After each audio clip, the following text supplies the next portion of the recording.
gives me great pleasure in saying that on the show today, I'm joined by two of quite possibly the coolest looking guests I think I've had in some time on this show. Thank you, Noreen. It's Sups and S-Endz from Swami. Hello. Hello. Hi, welcome to the show. It's good to be here. It's good to have you here. Excellent. Sups, I've not seen you in, I'd say, about 5 years, actually. He's been hiding. I've been hiding. I grew a big beard. You have got a beard thing going on at the moment. I grew a big beard for 5 years, and then unfortunately it fell off, so I went into hiding. Now that it's back, I'm happy to show my face. After your hibernation, the beard's come back as well. Yeah, pretty much. A period of sleeping. And we did a photo shoot and his beard was missing. It just didn't work. So you had to bring it back. And S-Endz, the last time I think we hung out was when you came on that show I did on Brit Asia TV, the Fusey Quiz show. That was funny. Dear me, that was just too funny, wasn't it? Classic times. So what have you and the band Swami been up to? We've been working on our album. It's the album's called Upgrade, coming out towards the end of the year. It's taken us longer than we had anticipated to make this album. That's obviously, it's been a bad thing for us. It's been frustrating that it's taken so long, but at the same time, the flip side of that is that we're more proud of it than anything else we've ever made. So we're really just really happy with how it sounds. So we should mention that Swami couldn't be here for various reasons. Yeah, unfortunately DJ Swami couldn't be here, but I'm sure he will be listening. If he's not listening, then he'll catch it back later on. But he does send his love, and he sends hi to Noreen. So that we'll let him off just a little bit then. But it's been a few years now since the release of Equalize.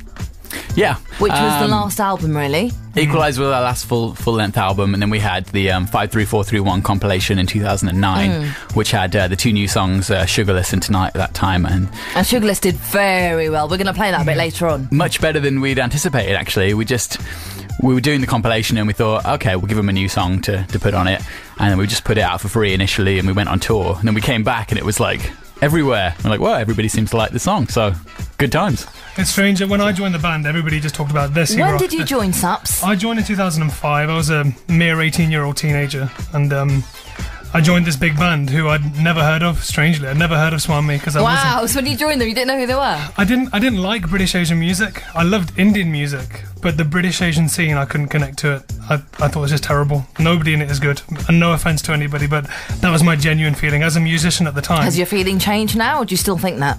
I think it's better to be diplomatic and say, yeah, everything's good. No, I'll be honest, there are some really talented people in the British Asian industry, but unfortunately I feel the best of them haven't come through yet. The best music is still coming from India and Pakistan. Okay. That's where it's coming for me, that's where it's coming from. But that's why, after joining Swami, I didn't want to leave, because I thought, hang on, this could be something different. I spent an afternoon in the studio with DJ Swami and thought, okay. Did that really inspire you? Yeah, I thought, well, I could be involved in this. To a guy who's not limiting himself, to a band who aren't limiting themselves, that, okay, we're British Asian, so we can only reach so far. That was never really part of the ethos of Swami. And because I think they recognised that I had the same vision, that in the same way that black artists have had such a big impact on mainstream music across the world, why can't Asian artists do the same? I mean, what kind of music were you involved with? Were you doing any sort of music? Because I know you're like one of the main vocalists now in Swami. Before I joined Swami, I used to sing a lot of spiritual stuff in Punjabi, but that was just for my local community. Yeah. I played in a rock band called Killer Yogi. That's where we found him, and doing the rock band stuff. You saw him and you thought, oh, he's pretty good. Yeah, so after Desi Rock came out, we kind of moved in more of a rock direction generally, and that's when we thought, okay, we need somebody that, you know, understands that as well as we do to join the band and be a new vocalist to kind of take the band in a new direction in the way that we're headed. And Sups was the perfect guy for that. So I was just playing in this band. We wrote a song that got us onto TV. I think we're about 17 years old. And the sound engineer comes to me and says, have you heard of Swami? And I thought he was trying to be clever, as in, because I was Indian, he was trying to be Indian with me. And I said, yeah, whatever. But then he said, there's a guy called Diamond in London who would be interested in hearing your voice. So they sent across a demo, and the next thing you know, I get a phone call, and the rest is history. And how many years has that been now for you? What, 2005? What is that, 7 years? So 8 years? 8 years now. And S-Endz, you've had quite a long journey as well with, obviously, the band Swami. You're related, aren't you? Yes, Diamond, DJ Swami is my first cousin, as is Apache Indian and Subs, which is Diamond's brother. So I grew up in the studio with them. My earliest memories were being around them when they were doing the first Apache Indian album, so Chuck There and Arranged Marriage and all those songs, and I was just a little kid running around. And then when I was 15, I joined Diamond in the band Swami. This was about a year and a half before Desi Rock came out, and the vibe of the band at the time was a lot of kind of urban stuff mixed with Desi stuff, so that's when we wrote Desi Rock and all the tracks for that album. And yeah, a year later it came out. I was 16 when it came out, and just a few months after that we were on tour around the world, so my life literally changed in about a space of a year. So because the thing is that there aren't many bands, especially like, you know, we've mentioned on the British Asian scene, that have done and that are still doing what Swami does. You know, or they've come and gone. We've had bands in the past that have done their thing and now they've disappeared, but you're still going. We don't feel it's fair to comment on anybody else or what they're doing. What you're saying is right, but what they do is what they do. From having been in Swami long enough now, I used to talk about Swami as a they. I now talk about Swami as a we, because in the years I've been in this band, we've started to see eye to eye, and I feel like I'm a part of the movement that we're trying to create. So being in a band is hard, though. Yeah. That's the thing. I think that's why a lot of bands break up and why there's a lot more solo artists, they don't last DJs. the test of time, do they? But I think that's the main difference, though. This isn't a producer who's found a vocalist. This is a band.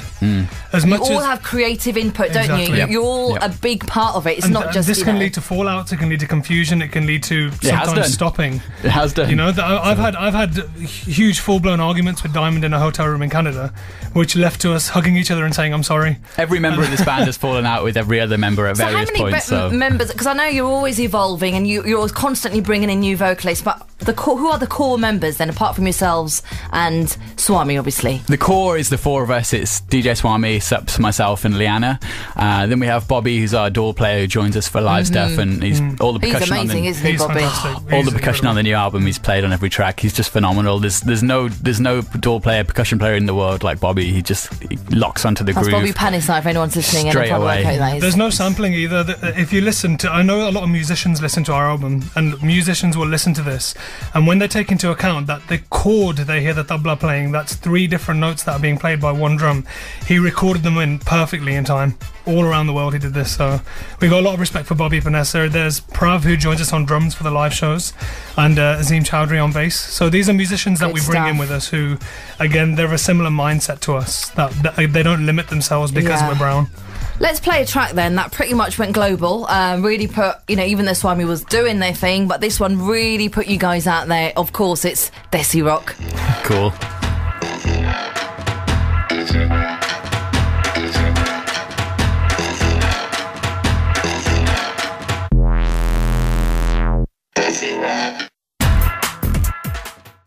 So tell us a little bit more then about this new EP. So it's the first track from my new album. It's called Back It Up. We've been promoting a few mixes online over the last month. The actual full digital EP is coming out on the 29th of this month, 29th of March, through In Grooves Universal. There's going to be, I think, 6 different mixes on the actual digital single. So we're going to play the Desi mix after 4. So we got the original mix, which is in English. We got the Desi mix, which is in Punjabi and English.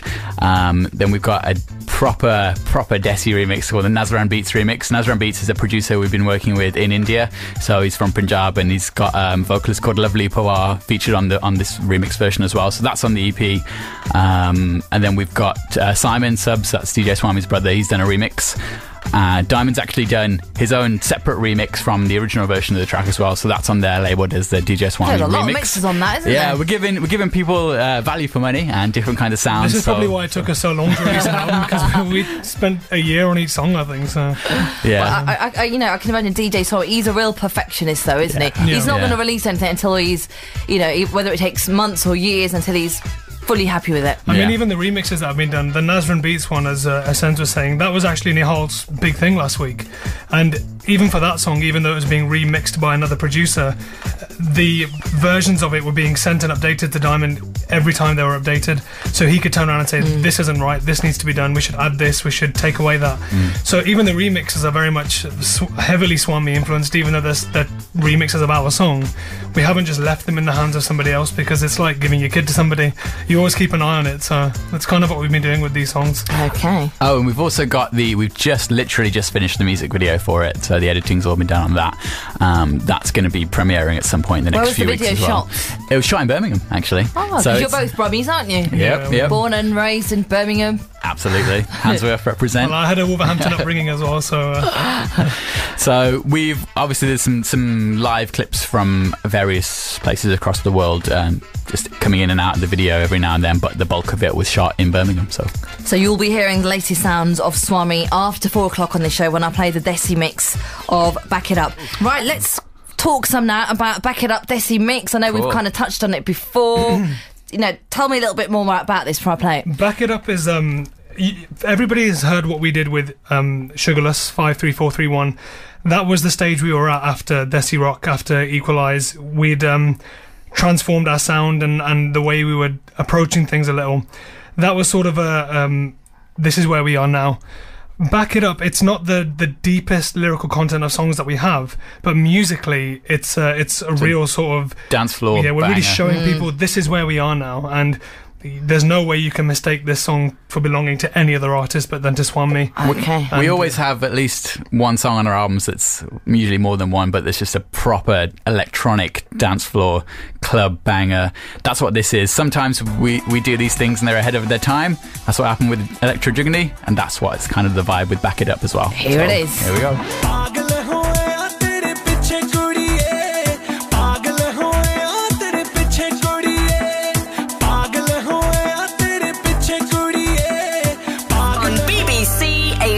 And you just heard the Desi mix of Back It Up, the latest offering from the band Swami. Guys, that was sounding very hot. Thank you very much. It's out March 29th. There you go, March 29th. You can get your hands on that. It's called Back It Up, 423 BBC Asian Network. We've still got more callers for you guys. Let's hear them. And we've still got to hear Bups's... Who's Bups? Sorry, Sups. Sorry, Sups. I'm leaving now. I'm going. I'm so sorry. I'm going. I meant Sups. It's just that it's been a really busy show today, as you can see. I can see. Just make sure everybody follows me at Twitter at bups.com. That's Somebody's asked actually about your Twitter. You're Casey Rain, aren't you? Casey Rain, that's S-Endz. right, yeah. Are you on Twitter? Sups. I was, and I'm off, and I'm back on again today. So I'll give my Twitter name. Okay, what is it? At Sups Swami. At Sups Swami. There we go. Our band account is Swami Music, so if people follow that, then obviously they'll see the individual band members' names all the time. Okay, right. So where are you guys performing next? You have to check our website, Swami Music. All the dates get put up on there as soon as we know them. We'll be touring a lot after the new album comes out. But we want everyone to get their hands on this EP because they're very limited. We're not giving them all out, apart from the digital release, naturally. But there are some hard copies going out. You need to get your hands on these because there's additional limited special run, content. signed limited run, so there's only a few of them being made. So S-Endz and Sups, thank you so much for coming on the show. Noreen. Hopefully we'll hook up again sometime soon. And it's time now for the news. On the way, the Countdown Takeover. Bye. The sound of Asian Britain on digital TV, online and on your mobile.